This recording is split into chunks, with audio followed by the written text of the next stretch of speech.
Me pidieron que hablara con un poco más de detalle del área que tiene que ver con salud en este capítulo. Cuando nosotros, cuando uno piensa en la salud, puede pensar en la salud desde varios lados, ¿verdad? Desde el acceso a la salud, como dice, por ejemplo, la definición de la Organización Mundial de la Salud, aunque ya está superado, ¿verdad? Pero como como un derecho humano y también como ese estado de bienestar biopsicosocial, más allá de estar libre de enfermedad, ¿verdad? Que es un concepto muy amplio, muy ambicioso, que es hasta discutible si se puede lograr o no. Pero cuando nosotros pensamos la salud así en grande, como esa salud que une la salud orgánica más el estar mentalmente bien, dispuesto a poder trabajar, a conectarse con la comunidad en la que uno vive, establecer relaciones interpersonales, divertirse. Para todo eso uno precisa algo bastante más que lo que es el sistema de salud o el acceso a la atención en salud. Uno precisa, justamente por eso es la intersectorialidad, ¿verdad? Precisa una vivienda, precisa vivir en un lugar en donde la convivencia, como se habla aquí de convivencia pacífica, el sentirse seguro, de estar en una ciudad en la que uno puede transitar sin estar pendiente de lo que puede pasar, ¿verdad? Libre de violencia, y no solo de la violencia esa a la que aludimos de caminar por la vereda, sino también libre de la violencia que se puede desarrollar dentro de la casa de uno, en su propia familia, o de la violencia a la que muchas veces uno la sufre en el lugar de trabajo, por ejemplo, o en las redes sociales. Entonces, cuando hablamos de la salud desde ese lugar, entonces podemos tomar esta propuesta de bases programáticas y seguramente la vamos a encontrar reflejada en cada una de las páginas prácticamente, porque van a hacer a la salud el que tengamos un país que tenga un desarrollo productivo adecuado, en el cual podamos estudiar, que podamos trabajar en algo que nos guste, que nos haga sentir realizados y que ese país pueda a su vez tener un desarrollo adecuado en todos los niveles que hagan sentir a las personas partícipes de ellos y bien, con una sensación de bienestar. Cuando hablamos también desde ese lado, hablamos de lo que habla acá cuando empieza el capítulo, dice una sola salud.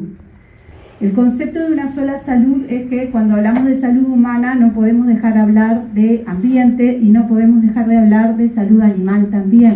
porque forman parte del todo. Entonces hay que tomarla en toda esa perspectiva y también desde una perspectiva, por supuesto, de derechos integral y comunitaria. Entonces, cuando nosotros empezamos a ver el tema, sobre todo que tiene que ver con la atención en salud principalmente, una de las cosas que tenemos como positivo, como herencia positiva de nuestros 15 años de gobierno es como fortaleza el desarrollo del Sistema Nacional Integrado de Salud, ¿verdad? Que fue hecho en el primer gobierno frente amplista de Tabaré Vázquez y que ese sistema propendía a solucionar una serie de problemas que se había tenido a nivel del acceso a la salud en los años previos, sobre todo se venía en ese momento de una época de quiebres de mutualistas con trabajadores en la calle y personas sin asistencia, ¿verdad? Entonces, ese Sistema Nacional Integrado de Salud que toma la parte privada o la parte de prestadores privados, la parte de prestador público fundamentalmente hace, aunque no es el único, pero sí el más grande, tuvo un desarrollo importante y se encontró a lo largo de todos estos años con algunos inconvenientes en la implementación de algunas partes de las que se había propuesto. Por un lado, lo que tiene que ver con el seguro de salud o lo que tiene que ver con el financiamiento, muchas veces a nivel de... O sea, que se gaste más no necesariamente quiere decir que se gaste bien, digo, a nivel de los prestadores privados. Entonces, avanzar en la real en que realmente se promueva un modelo de atención centrado en el usuario y en el territorio con una descentralización importante, tanto en la ejecución de las políticas como en la elaboración de ellas, aunque tenga, por supuesto, una centralidad en el organismo rector.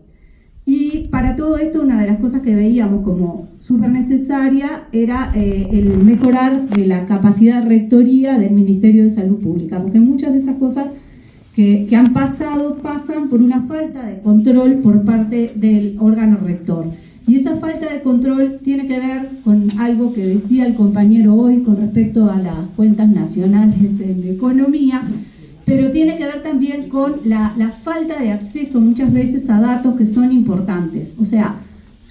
hasta el 2004 en realidad nosotros no teníamos casi ningún dato de qué es lo que de cómo se gastaba y qué es lo que se hacía en lo que tiene que ver con salud.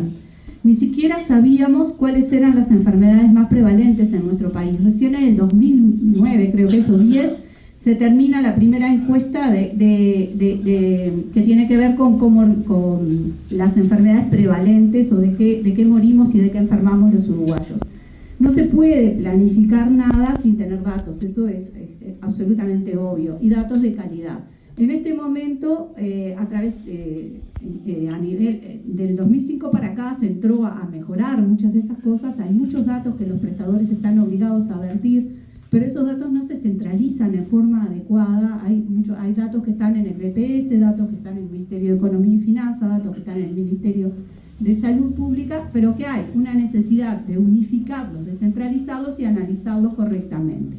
Uno de los problemas que tenemos con eso es que el gasto que tenemos en rectoría es un gasto muy bajo. Nosotros gastamos de lo que se gasta en salud, el 0,5% se gasta en rectoría. Y lo que está internacionalmente se considera adecuado gastar entre el 1 y el 1,5% de ese porcentaje. Entonces, si nosotros no gastamos adecuadamente como para contratar además personas que tengan una formación adecuada, para lo cual hay que pagar bien, y que tengan una dedicación total también para poder inspeccionar y para poder llevar adelante esa capacidad, ese rol de rectoría, no lo vamos a poder hacer. Para lo cual en esto sí, no se planteaba el aumentar el gasto en salud, que ya es alto, estamos cerca del 9,5% del PBI en salud, el gasto público en salud, sino ver la forma de redistribuirlo para gastarlo adecuadamente. Y después, en cuanto a las líneas que creemos que son por la emergencia en este momento como para atender en primer lugar, es, por supuesto, todo lo que tiene que ver con salud mental, que no pasa solo, pero también pasa por el acceso a la atención en salud mental, lo que tiene que ver con seguir trabajando en la política de consumo problemático de sustancias, y lo que tenía que ver con el asegurar la efectiva igualdad en el acceso a las prestaciones, y que en esto también es muy importante lo que tiene que ver con discapacidad, porque en discapacidad tenemos un problema muy importante en el acceso, por ejemplo, a ortesis, a prótesis, que sobre todo en adultos. En niños el acceso se hace a través de la Teletón, lo cual no es lo que debería ser, pero sí estamos seguros que si un niño precisa una férula, si precisa un bipedestador, si precisa una silla de ruedas, tiene cómo acceder, sea del sector público o del sector privado, de Montevideo o del interior del país. A su vez, las prestaciones que tienen que ver tanto con atender alteraciones precoces en el desarrollo, como ser todo lo que tiene que ver con el TEA, retrasos específicos del lenguaje. Es muy heterogénea la forma a la que se accede, porque el trabajador privado accede a través de las prestaciones del EPS, el trabajador público accedería a través de ACE, pero las listas de espera son larguísimas, y los demás no tienen ningún acceso. O sea, el trabajador público, por ejemplo, salvo que sea trabajador del EPS o de ANEP, no tiene acceso a ninguna prestación fuera de los 6 meses o 12 meses que le brinda a través del FONASA. Entonces, todas esas cosas hay que solucionarlas, no duplicar, pero sí llegar a todos en forma adecuada. Y en lo que tenía que ver con la redistribución de los trabajadores, de los equipos de salud, bueno, también allí hay un importante trabajo en el cual en realidad una de las cosas que más ha favorecido es la creación del CENUR, de la Facultad de Ciencias de la Salud en el norte, porque más que llevar profesionales hacia los distintos puntos del país, es más eficiente que la gente se forme en el lugar en que vive o cerca de donde vive, y así se radica muchas veces allí, más de todas las políticas que va a haber que implementar para favorecer esa radicación. Bueno, más o menos, no quiero, es eso lo que habíamos, el espíritu de lo que dice estas acciones prioritarias en salud. Justamente porque el programa está desarrollado de esta manera, las acciones que tienen que ver con promoción de salud en muchas áreas están incluidas en otros lugares, porque, por ejemplo, cuando se habla en infancias, adolescencias y juventudes, y dice, deben contar con una vivienda digna, alimentación, atención asegurada a la salud, acceso a educación y cuidados a la recreación y la cultura, eso también es acceso a la salud y es promoción. Ahora, lo mismo que cuando hablamos en otro lado de seguridad alimentaria, ¿verdad? O hablamos del cuidado del agua. Digo, igual estoy de acuerdo contigo en que hace falta poner un énfasis mayor en la promoción y en la prevención primaria, porque después estamos hablando sino de prevención secundaria y terciaria, ¿verdad? Respecto a lo que tiene que ver la pobreza general y la pobreza infantil, claramente es algo que nos desvela y nos preocupa, eso sin duda. Digo, en la caracterización que hacías, que está muy bien, digo, cuando uno habla si uno habla de erradicar la pobreza infantil, prácticamente habla de erradicar la pobreza, porque la mayor parte de los hogares pobres son hogares con niños, digo, y hay muy pocos hogares pobres que no tienen niños. Yo ahora no me acuerdo del porcentaje, pero es menos es el 10%. Son 40, es un porcentaje muy bajito de hogares pobres en los cuales no hay niños o adolescentes. Entonces, mayormente esos hogares pobres no siempre son hogares sin trabajo tampoco. Son hogares en los cuales el ratio que da entre el número de hijos y los ingresos por parte de los adultos que trabajan está por debajo del nivel de pobreza, y son hogares pobres, trabajen o no trabajen. Entonces, cuando hablamos de disminuir francamente o de erradicar la pobreza, uno de los planteos que se hizo, además me falta, en general son hogares monoparentales femeninos, en los cuales esas mujeres, por diversos motivos, tienen trabas muy importantes para entrar en el mercado laboral. Trabas que van desde la baja calificación, porque son en general mujeres que fueron niñas pobres, que no terminaron la escuela, muchas veces, la escuela sí, pero no el liceo seguramente, y no tienen habilidades como para buscar o mantener un empleo en forma adecuada. Entonces, una de las cosas que se había planteado en el eje género es lo que se llamó la renta, el ingreso básico de supervivencia, pues se le había puesto renta básica de supervivencia, pero no se quiso confundir con la renta básica universal, un ingreso básico de supervivencia en esas mujeres en condición de pobreza que lograran llevar, lo que después se habló en conjunto, que no está expresado de repente acá, pero que sí se habló, de que ese ingreso llevarlo hacia hacerlo, digamos, porque viste que dice ingreso básico de supervivencia, las mujeres en condición de pobreza y sin ingresos propios, dice de carácter transitorio, pero después que facilite la búsqueda de estrategias para la generación de ingresos permanentes, o sea, mantenerlo hasta que de verdad esas mujeres pudieran eventualmente mantener un ingreso permanente, como forma de romper el ciclo vicioso de la generación de pobreza, y de una pobreza que es una pobreza estructural, porque son personas que han vivido en esa condición de pobreza durante toda su vida o casi toda su vida. Con todo lo que es ustedes en la implementación del modelo de atención, del cambio, de llegar a una asistencia en salud centrada en el usuario, en la persona en su territorio, en el barrio donde vive, en la comunidad donde vive, y sobre todo con un fortalecimiento del primer nivel de atención con equipos que tuvieran la capacidad de poder resolver la mayor parte de los problemas en ese lugar. Entonces, el primer párrafo dice: desde el primer gobierno del Frente Amplio se constituye el Sistema Nacional Integrado de Salud, cuyo objetivo fue asegurar el acceso universal a la atención en salud de calidad, con equidad, oportunidad y continuidad en todo el territorio nacional con una visión biopsicosocial.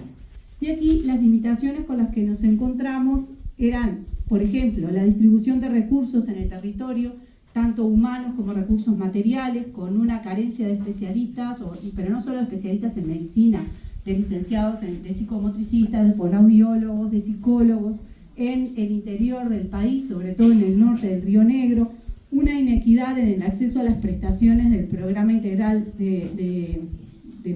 Atención a la Salud, en la cual de repente en un prestador un copago cubre 5 consultas psicológicas y en el otro cubre 2, la falta de homogeneidad en lo que se brinda, limitaciones también en cuáles son las prestaciones que se prestan. O sea, estas prestaciones es un listado de prestaciones que debe ser revisado en forma frecuente para actualizarla, porque obviamente en la parte de atención a la salud se avanza muy rápidamente y queda rápidamente obsoleto.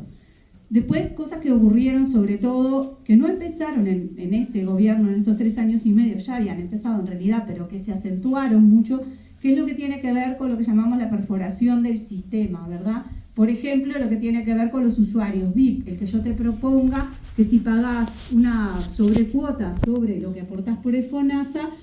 vas a tener más facilidad de conseguir especialistas o una cama, una habitación en la que vas a estar solo si estás internado, o más rapidez en el acceso, por ejemplo, a una cirugía. Entonces, nuestra intención era ver cuáles eran las cosas que teníamos que hacer, o lo que trata de reflejar esto es cómo avanzar, qué cosas hay que corregir, como para realmente ir en el rumbo que queríamos. Entonces, una de las cosas que veíamos como fundamental es mejorar lo que tiene que ver con la participación de los usuarios, la participación de las organizaciones sociales en lo que tiene que ver tanto con el diagnóstico de salud en el territorio, con la elaboración de los planes locales y los objetivos sanitarios locales, y en el control de los distintos prestadores de los que forman parte. Que eso, si bien estaba en la ley 18.211, y se reglamentó en la parte de los trabajadores, de los distintos prestadores, sí funcionó bastante bien la elección, pero siempre fue una dificultad importante en cómo validar la participación de los usuarios. Sobre todo porque hay múltiples organizaciones de usuarios, no queda bien claro qué representatividad tienen, etc. Entonces en eso había que avanzar. Si bien se formaron o deberían formarse, por ejemplo, los consejos consultivos por cada uno de los prestadores, esos consejos consultivos no funcionaron adecuadamente muchas veces y hay que rediseñarlos para lograr una participación adecuada. Lo mismo que la Junta Nacional de Salud, la JUNASA, que es el organismo central de contralor del Sistema Nacional Integrado de Salud, que una de las cosas que veíamos como muy importante era que ACE, que es un prestador de gran peso, tiene 1,5 millones más o menos de usuarios, o sea que es la mitad de la población del Uruguay se atiende en ACE, que tiene que tener voz y voto en la JUNASA, que hasta este momento no la tienen, porque la JUNASA está formada por 2 integrantes del Ministerio de Salud Pública, uno del Ministerio de Educación, de Economía y Finanzas, uno del BPS, uno que es por los prestadores que forman parte del Sistema Nacional Integrado de Salud, pero se eligen a través de las tres organizaciones que hay, creo, que unen, que nuclean a los prestadores privados, pero entonces hace que en realidad debería, cuando uno habla de prestadores, es otro prestador más, pero queda sin estar representado, y después un representante de los trabajadores y otro de los usuarios, en lo cual durante este periodo en realidad no estuvo ni siquiera funcionando adecuadamente la JUNASA en el rol fundamental que tiene de control de los prestadores y de la implementación del sistema. Entonces, nos parecía que era importante fortalecer ACE, terminar de sellar el gap que hay entre gasto a nivel por usuario, a nivel de los prestadores públicos y de los privados. Cuando empezó en el 2004 había una diferencia de 7-3, o sea, cada usuario público correspondía al 30% de lo que se gastaba por cada usuario privado. En este momento, o por lo menos cuando finalizamos nuestro último gobierno, la brecha se había acortado muchísimo. Era un 80% del gasto en usuario